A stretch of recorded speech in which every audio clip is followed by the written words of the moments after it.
രാധികാറാണി, അത്തം നക്ഷത്രം, സ്ത്രീ ജനനം, ഊരുരുട്ടാതി പുരുഷൻ. ചേർക്കാമല്ലോ.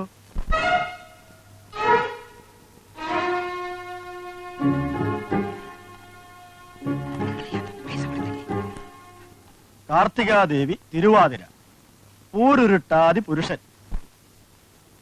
പൊരുത്തങ്ങൾ സമാസമം, നിശ്ചയമായും ചേർക്കാം.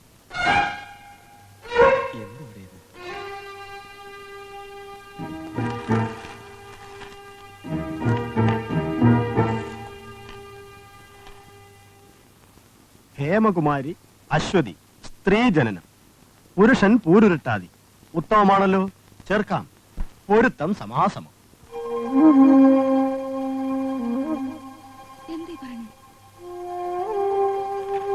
മൂന്ന് ജാതകവും ചേരുന്ന സ്ഥിതിക്ക് ഏറ്റവും ഉത്തമം ഏതാണെന്ന് പറയൂ ജോസ്യരെ.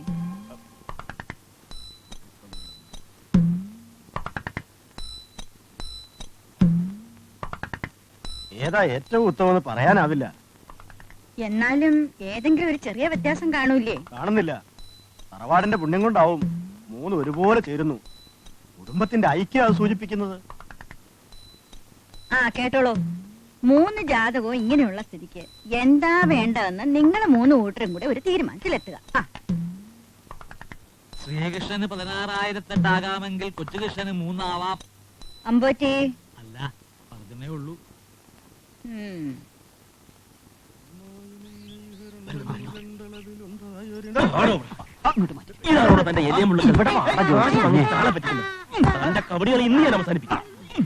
കല്യാണം നടക്കരുതെന്നല്ലേ നിങ്ങൾക്കുള്ളൂ. ഒരു ജാതകവും ചേരില്ല എന്ന് പറഞ്ഞാൽ ഇതിലെന്തോ കള്ളക്കളി ഉണ്ടെന്ന് വിചാരിക്കും. ഏതെങ്കിലും ഒരെണ്ണം ചേരുമെന്ന് പറഞ്ഞാൽ അപ്പം മുഹൂർത്തം കുറിക്കാൻ പറയും. ഇപ്പൊ സംഗതി പറഞ്ഞില്ലേ, അമ്മായി വരെ തമ്മിൽ ഒത്തീർപ്പ് എത്താൻ സമയം കുറെ പിടിക്കും. ചിലപ്പോ അടി വെച്ച് പിരിഞ്ഞതും വരും. ഇപ്പൊ മനസ്സിലായോ? ഇലക്കും കേടില്ല, മുള്ളിനും കേടില്ല. അയ്യോ കുറുപ്പമാവൻ, വളരെ സന്തോഷം. അവന്റെ ഈ ഏലത്തൊന്ന് ശരിയായി ഏലസോ? രാത്രി കിടക്കുമ്പോ ദുശ്ചിന്തകൾ ഇവനെ. ശരി ശരി, വരട്ടെ. പോലെ ബാക്കി കാശിന്റെ നല്ല ആള്. ഞാൻ അന്ന് തരാൻ ഉദ്ദേശിച്ച പൈസ ഇതിലും കൂടുതൽ പൈസ വാങ്ങി.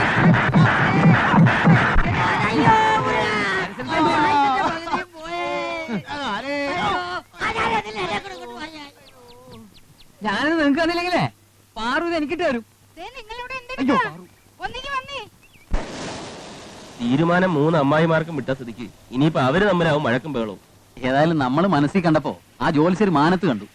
ഞാൻ കാരണം തറവാടിന്റെ ഐക്യവും സമാധാനവും തകരുമെന്ന എന്റെ പേടി. ഇനിയിപ്പോ മുത്തശ്ശി ഞങ്ങൾ ഒരു തീരുമാനം എടുത്താലോ? അറ്റ കൈക്ക് പറ്റില്ല എന്ന് പറയണം. ഫസ്റ്റ് ബുദ്ധി. മുത്തശ്ശി എതിർത്തൊരു വിവാഹം കഴിച്ചതിനാ ശങ്കരൻകുട്ടി ചിറ്റപ്പനെ തറവാട്ടി കയറ്റാത്തത്. എന്നിട്ട് എന്താ അങ്ങേര് ജീവിക്കുന്നില്ലേ?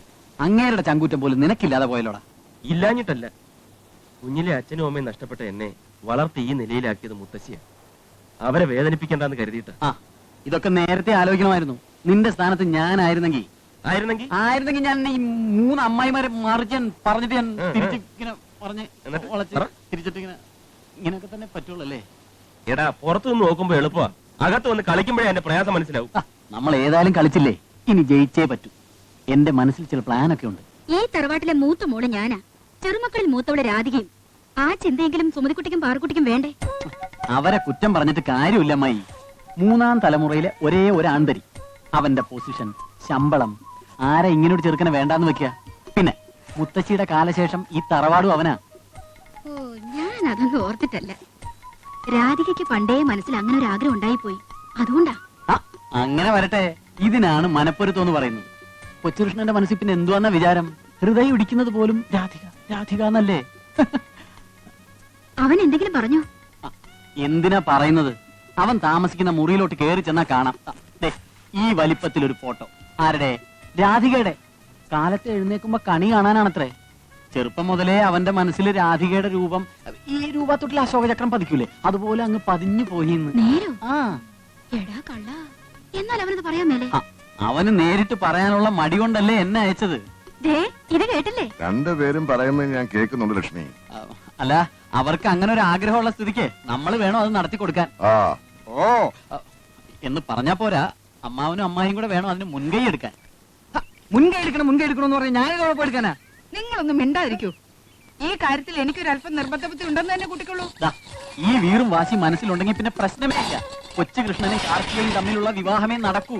അവന്റെ മനസ്സിലിരിപ്പു അതാ. എപ്പോഴും കാർത്തിക കാർത്തിക എന്നൊരു വിചാരമേ അവനുള്ളൂ. എന്താ കാര്യം? എന്താ കാര്യം? ഹ, അവളല്ലേ ഈ കൂട്ടത്തിൽ സുന്ദരി. നിങ്ങൾ ഇത് കേൾക്കുന്നില്ലേ? എന്തുമാത്രം മഞ്ഞപ്പൊടിയും പയറുപൊടിയും പിന്നെന്താ ഒരു സാധനം, പയറാൻ ലൗലി. ആ അതും കൂടെ അരച്ച് കുഴച്ച് തേച്ചിട്ടാ ഈ പരുവ് എത്തിച്ചെന്നറിയോ? അല്ലെങ്കിലും അവൾ എന്നെ പോലെയാ. അതിപ്പോ പ്രത്യേകം പറയണോ? ഇതുപോലെ ഉരുട്ടി കുഴച്ച് വെച്ചിരിക്കല്ലേ. സൗന്ദര്യം വർണ്ണിച്ചേക്കാനുള്ള സമയമില്ല ഇത്. കണ്ടോ കണ്ടോ, ഇങ്ങനെ എപ്പോഴും ഇങ്ങനെയാ. എന്നെ പറ്റി ആരെങ്കിലും നല്ല കാര്യം പറഞ്ഞ ഇങ്ങനെ ഇഷ്ടപ്പെടുകയില്ല. അല്ലെങ്കിൽ എന്നെ ഇനിയിപ്പൊ അതും പറഞ്ഞു വഴക്ക് വേണ്ട. ഈ കല്യാണം കുറുപ്പമാവന്റെ ഒരു പ്രസ്റ്റീജ് പ്രശ്നമാ. അതിന്റെ ടെൻഷനാ. അങ്ങനെ പറഞ്ഞു കൊടുക്ക്. എന്തു വന്നാലും മേനോനും കൈമളും കൊച്ചുകൃഷ്ണനെ കണ്ടോണ്ട് വെള്ളം അനത്തണ്ട. മുത്തശ്ശിയുടെ സ്വത്ത് മുഴുവൻ അവനുള്ളതാ. അതെന്റെ മോളെ അനുഭവിക്കും. അനുഭവിക്കും എന്ന് പറഞ്ഞതുകൊണ്ടായില്ല. കൊച്ചുകൃഷ്ണനെ മരുമകനായി കിട്ടിയാലേ അത് നടക്കും. അതിനൊരു യോഗം വേണ്ടേ? ആ യോഗമായിട്ടല്ലേ ഞാൻ വന്നിരിക്കുന്നത്. കുട്ടിക്കാലം മുതലേ അവൻ ഹേമയെ മനസ്സുകൊണ്ട് ഭാര്യയാക്കി കഴിഞ്ഞു. ആ സ്ഥിതിക്ക് നിങ്ങൾ പിടിച്ച പിടിയിൽ നിൽക്കണം, അത്ര തന്നെ. ആകെപ്പാടെ ഒരു കൊച്ചു വെട്ടിമുറിച്ചെടുക്കാൻ പറ്റുമോ? ഒന്നുമില്ലെങ്കിലും നീ ഇളയതല്ലേ, നമുക്കങ്ങ് ഒഴിഞ്ഞു മാറാം. അയ്യ, ഒഴിഞ്ഞു മാറാനോ? ഈ മനുഷ്യൻ കാരണം ഒന്നും നടക്കാത്തത്. അവരൊഴിഞ്ഞു മാറട്ടെ. ഈ കാര്യത്തിൽ ഞാൻ ഒരു വിട്ടുവീഴ്ചയും ചെയ്യില്ല. അമ്മയുടെയും ചേച്ചിമാരുടെയും വാക്ക് കേട്ട് അന്നൊരു വിട്ടുവീഴ്ചയ്ക്ക് തയ്യാറായതുകൊണ്ടാണ് എനിക്ക് ഗതി വന്നത്. സുമതിക്കുട്ടി, നീ എന്താ പറഞ്ഞു വരുന്നെന്ന് എനിക്ക് മനസ്സിലായി. എന്താ? ഞാൻ പറഞ്ഞത് കാര്യമല്ലേ? പറയും, എപ്പോഴും പറയും. ഞങ്ങൾ തമ്മിൽ 24 വയസ്സിന്റെ വ്യത്യാസമാ. ആഹാ, പക്ഷെ ഇപ്പോഴും രണ്ടുപേരും തമ്മിൽ എന്തൊരു ചേർച്ച.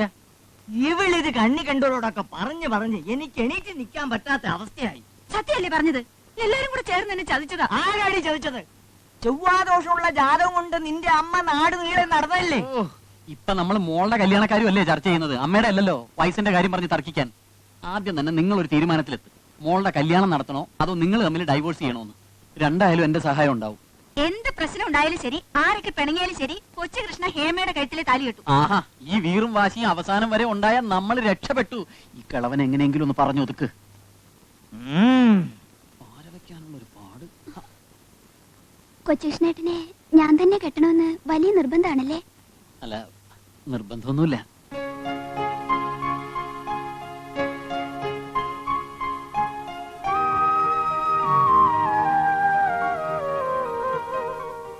കൊച്ചുകൃഷ്ണ, ഒന്ന് എന്റെ തലയിലായടാ.